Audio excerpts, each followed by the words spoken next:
Welcome to Around the Table. This evening, we're with Andrew Yang in his hometown of New York City at the Milling Room on the Upper West Side. How are you funding the social safety net? Is universal basic income the solution to that problem? Where you see conversations around Asian Americans in the United States going into 2020 and beyond.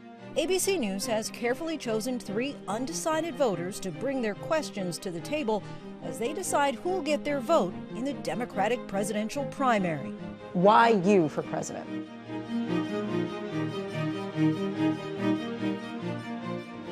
My name's Jaslyn Carr. I'm 23, recently graduated from Hunter College in the CUNY system, lifelong Queens resident, so I've always been here.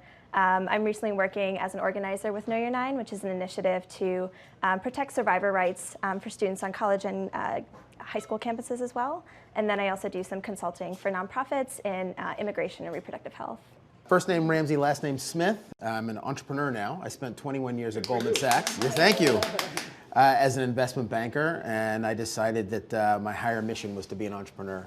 So I'm Mara Novak. I live in Montclair, New Jersey, but I grew up about 3 blocks from here. Right now I teach 2- and 3-year-olds. What? And before Tell that, me more. Yeah, no, it's amazing. I love it. And I also am the political director of a group called NJ 11th for Change. So, Mr. Yang, I'd like you to introduce yourself, basically. I mean, relatively a newcomer to the political scene. Sure. But why you for president? So hopefully what seems like a highly unnatural, unreasonable decision to run for president will actually seem natural after I give you the backdrop. My parents immigrated this country in the 60s, met as graduate students at Berkeley, and so I grew up the son of immigrants and had the American dream very much. You can relate to aspects of this. Absolutely. And so my parents certainly weren't saying to me, "You're going to be president someday." It was like, get good grades, get a good job, make this happen. And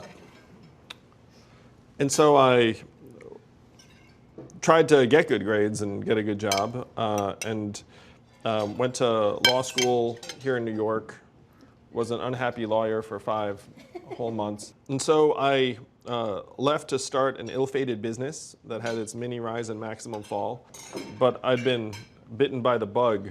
Bitten by the business bug. Bitten by the entrepreneurship entrepreneurship bug. Yeah. And then I became the CEO of an education company that grew to become #1 in the US and was acquired by a public company in 2009. And so my path really started heading this direction after the financial crisis in 2009. And I was really shaken by it, where I felt like a lot of the very smart people I'd gone to Exeter and Brown and Columbia with had gone to Wall Street and helped create the derivatives and mortgage-backed securities and the exotic financial instruments that had contributed to the crash. And so I thought, what a train wreck, if this is what we're training our talent to do, and then they ended up contributing to this crisis. And so I thought, well, what would I want people to do instead? Because you can't be negative, you have to try and do something positive to solve the problem. So the vision I had was to try and go start businesses in Detroit, Cleveland, St. Louis, Birmingham, Baltimore, New Orleans, other cities I could use a boost. Because I was concerned that there was this massive brain drain out of a lot of the country. And so I thought over time this is going to be a disaster for the Michigans, the Ohios, the Missouris. And so I started this organization to try and channel entrepreneurial talent to these regions. I spent 7 years traveling the Midwest and the South, and I saw firsthand the aftermath of the automation of manufacturing jobs. So I was absorbing all this over a 7-year period, and then Donald Trump became president in 2016. And to me, that was a giant red flag. That's not business as usual. That's okay, stop what you're doing and reevaluate. And I'd had this sinking feeling that my work was like pouring water into a bathtub that had a giant hole ripped in the bottom, that for any job we were creating, we're going to lose tens or hundreds to the 4th Industrial Revolution, this transformation we're in the midst of. And for whatever reason, no one in politics, no one in DC wanted to make the case that it wasn't immigrants, it was technology that was causing all of these effects on the labor market. And so realizing that no one else was going to lay out what to me were the obvious causes of Donald Trump's victory and real solutions that would help us actually evolve towards a 21st century economy, I decided to run for president. So, Jaslyn, I know that you talked about that you work every day with immigrant and Asian communities, and you had some concern about him reinforcing certain stereotypes Yeah. about the Asian population. For Right. example, you wear the math pin as Yeah. part of your logo, but Right. let's hear from you. And so I guess on that note, I'm wondering, what are some of the issues that you really care about in the Asian American community? Because what I've seen is that, we're talking about the opposite of Donald Trump is an Asian who likes math. And, I laugh when I hear that at the debates because I know and have been on the receiving end of that language as well. And for someone who has been on the receiving end of that language, I'm really seeing how we're purporting things like the model minority myth that, Asian immigrants are hardworking and contribute a lot. And I'm wondering, how can we flip that narrative to be more productive and have more productive conversations about the Asian American community? Because we don't have to rely on some of these like tired stereotypes about an inclination towards STEM or being a hardworking person. So I'm wondering where you see the conversations around Asian Americans in the United States going into 2020 and beyond. Well, I'm very proud of being the first Asian American Yeah. man to run for president as a Democrat. And I think to myself about when I was younger, if I turned on the presidential debates and I saw someone from our community up there, I'd be like, Yeah. oh, I guess Yeah. this is normal. I guess we run for president now. Right. And I also recognize how incredibly diverse our community is. Certainly my experience is not the norm, nor is anyone's experience the norm, given how broad and diverse our community is. To the extent I make light of certain stereotypes, I believe that it's helping expose how ridiculous some of them are, and that most Americans kind of sense their ridiculousness in the fact that it's a joke. If I felt like I was actively harming our community in some way, then I would feel differently. But right now, and even when I interact with most Asian Americans, most of them are excited about my candidacy and understand the context that the remarks are made in. Ramsey, I'd like you to give your concerns about universal basic income. Sure. So I agree with your fundamental observation that automation is changing the labor force in a way that is much faster than most people appreciate. It's something that I've noticed as an entrepreneur. So there are all these things that all these parts of the business, all these problems that I solve with software that I know that 10, 15, 20 years ago, You might have hired someone to do. I had to hire somebody, and instead I can pay some software service platform $15, $20, $30, $70 a month to handle these otherwise big problems. So I see that as a real effect, and it's happening fast. I guess my question is universal basic income the solution to that problem? The key reason to be excited about a universal basic income is that it, one, recognizes the kind of work that we're already doing that the market does not recognize. So that's stay-at-home moms, caregivers, nurturers, but also volunteers, artists in many settings, journalists, unfortunately, in many settings where the market is not what it once was. And then if you put this money into people's hands and you have a foundation, then you create many other jobs in the economy that actually reflect the community's needs and values. So as one example, if you had a town of 10,000 adults in Missouri and we passed the freedom dividend of $1,000 a month, there's an additional $10 million a month in buying power in that town. Where does that buying power go? It goes to car repairs they've been putting off and daycare expenses and Little League signups. And a lot of it circulates over and over again in their town many times over. Studies have shown that if we put this money into our hands, it ends up creating hundreds of thousands of new jobs where they're needed most in these communities. To me, this is a much more effective way to create livelihoods for many Americans who are going to be struggling with the greatest economic transformation in the history of our country than saying that we can retrain, let's call it 3.5 million truck drivers, average age 49, to be coders or logistics specialists or even mechanics.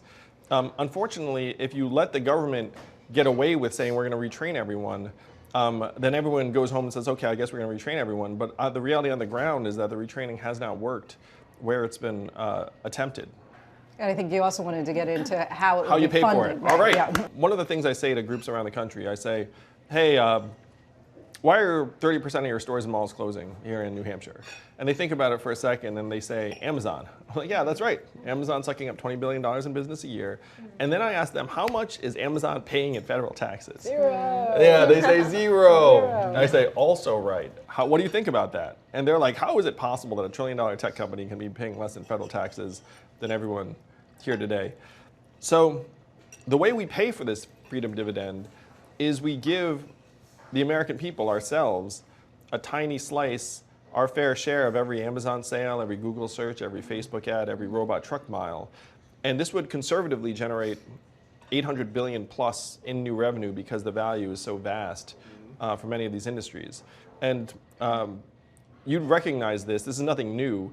This is just a value-added tax that's been implemented in every other advanced economy except for ours. And so if you look at what Sweden, Denmark, Germany, France, Canada, China have all done to make sure that their Amazon equivalents can't get away with paying zero in taxes, they've implemented this kind of toll. So I'm wondering, why would you oppose a wealth tax, or why would you not support a wealth tax that would, even if it does not generate the kind of income that we're hedging on, wouldn't it be more suitable to hold that power to account, right? To hold them accountable for what wealth that they're really hoarding at the 1%.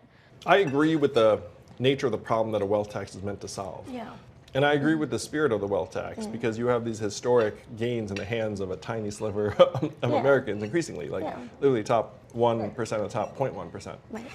But I'm also really driven by, again, what's worked and what hasn't worked in other countries. And so if Germany, France, Sweden, Denmark, and these very intelligent developed countries have all tried a wealth tax and then repealed it X years later, it strikes me as not the right course of action to say, hey, it's going to work here in a way it did not work for those countries. Right. And so if you use someone like Jeff Bezos as an example, who's like the ultimate, you know, like, the richest man. If you were to increase the income tax rate to 70, 75%, how much of his $100 billion do we get?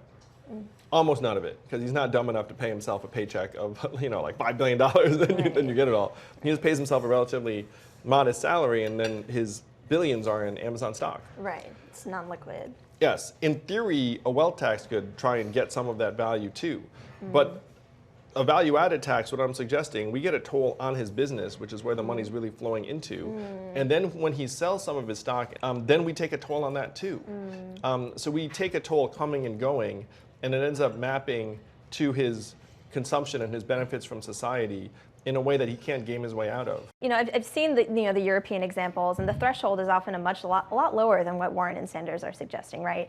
It's at taxing wealth that's as low as like $177,000 in income, which is quite low. And for Sanders and Warren, it's upwards of like $32 to $50 million. Would that be something that you'd be more incentivized to support at all? Well, certainly, if it's falling on a lower number of Americans, then it's more likely to be feasible. Yeah. So I'd be more supportive at higher levels.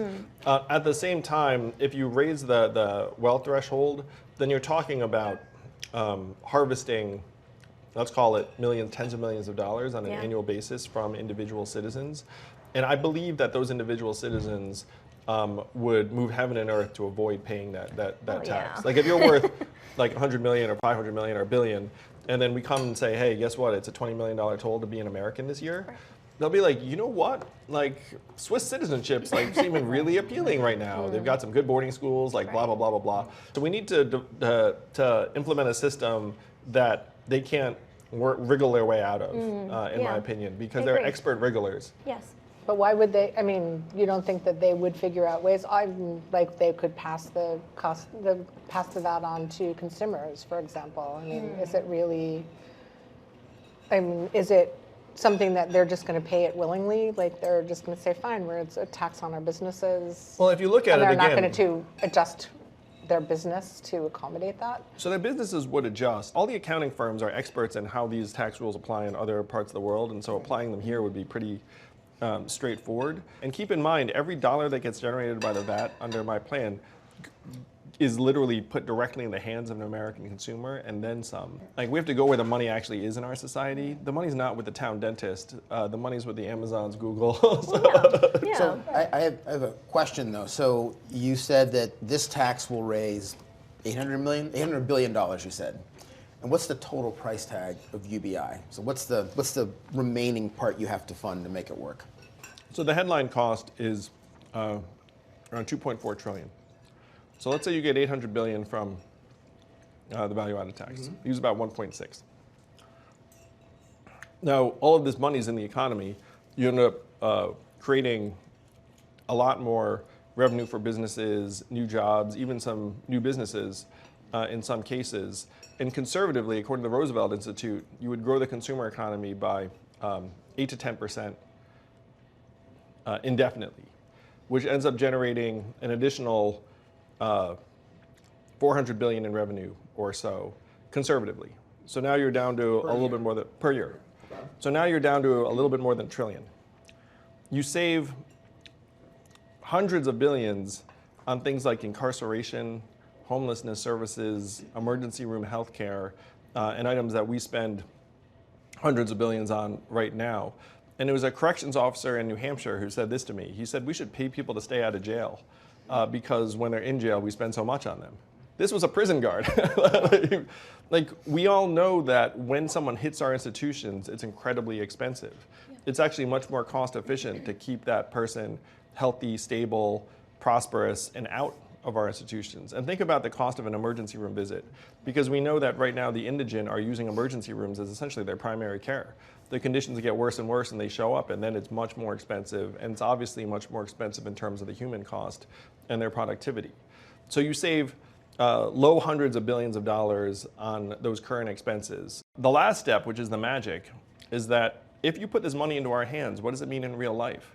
People get healthier, mentally healthier, less stressed out, more productive, graduation rates go up, decision making goes up, domestic violence goes down, hospital visits go down. There have been studies that said if you were to alleviate gross poverty in this country, you would increase our GDP by $700 billion a year based on just education and health outcomes being better. So that gives you another, let's call it a couple hundred billion in greater tax revenue, because if you grow the economy by this increment.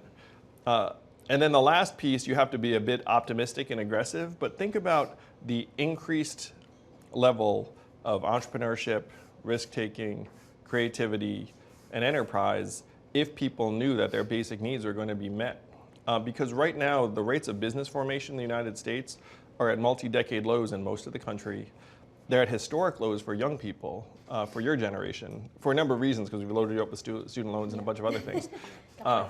And so if you become optimistic about that shift, then you can make a case that you're going to get back the remainder. The trickle-up economy would actually pay for itself many times over in a way that the trickle-down economy never has. I mean, we've talked about UBI. How are you funding all of those things? How are you funding the social safety net? I mean, again, schools, teachers, buildings, Yes.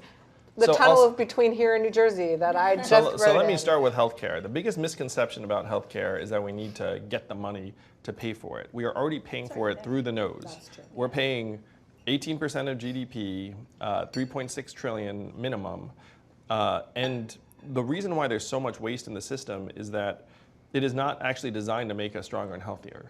It is designed to maximize revenue and profits for a set of companies and some of the providers.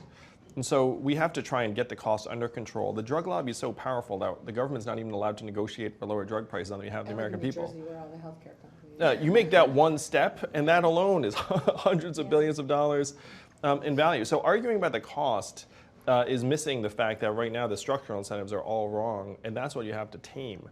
That's what you have to get under control. But the lobbyists are so powerful in DC that they've bought and sold like a lot of the process. So what do you do? So the way we change that is we actually unify the people and the money. Do you all know what percentage of Americans donate to political candidates or campaigns? I'm going to guess 5%. Yeah, it's vanishingly low. It's less than 5%. So think about that. Like, okay, like, no wonder in a way it's like that the government's only responding to certain types of concerns. So That's why you want to give people $100 Yes. in order to donate it, right? So what would the donation rate be if every voter got 100 democracy dollars that they could donate to a candidate or campaign? It's use it or lose it. Essentially, they have a coupon code. They could break it up if they want. Like, it would go from, let's call it 5% to what? I don't know. I'm going to say maybe 40% because I know 40%, which you're would right. be amazing because I'm just guessing based on how many people vote. I know this for New Jersey. No, yeah, you're right. And like some people say 80%, of course not. It'd be probably closer to 40%. But even at 40% times $100, you would end up washing out the lobbyist cash by a factor of 3 to 4. And then if I was a legislator and a lobbyist came and said, hey, I can give you $50,000 if you write this law this way, they'll be like, well, let's see, if I have 10,000 citizens behind me and they each give me $100, that's $1 million. So what am I going to do? I'm going to actually start listening to the people. When you look at America and the last 3 years and what it's become, I'm curious to get your opinion on what that is, and then what your vision is for America yourself. Yeah, in many ways, the era we're in right now is about numbers versus humanity. And the question is, are we willing to accept that the economic value assigned to us by the market is our value as people? That is where we are right now in this country. That's why we think ridiculous things like we're going to retrain coal miners to become coders, even though that makes no sense. So we have to break out of this market mentality and say that we value ourselves intrinsically as human beings, autistic, disabled, older, what if AI is about to come and do your job. If we follow the market too far, we are going to destroy ourselves. And that is what Donald Trump is a sign of. He's a symptom of the fact that we're in the third inning of the greatest economic transformation in our country's history. And we need to catch up and rewrite the rules of this economy to work for us, the people, the human beings of this country, as quickly as possible.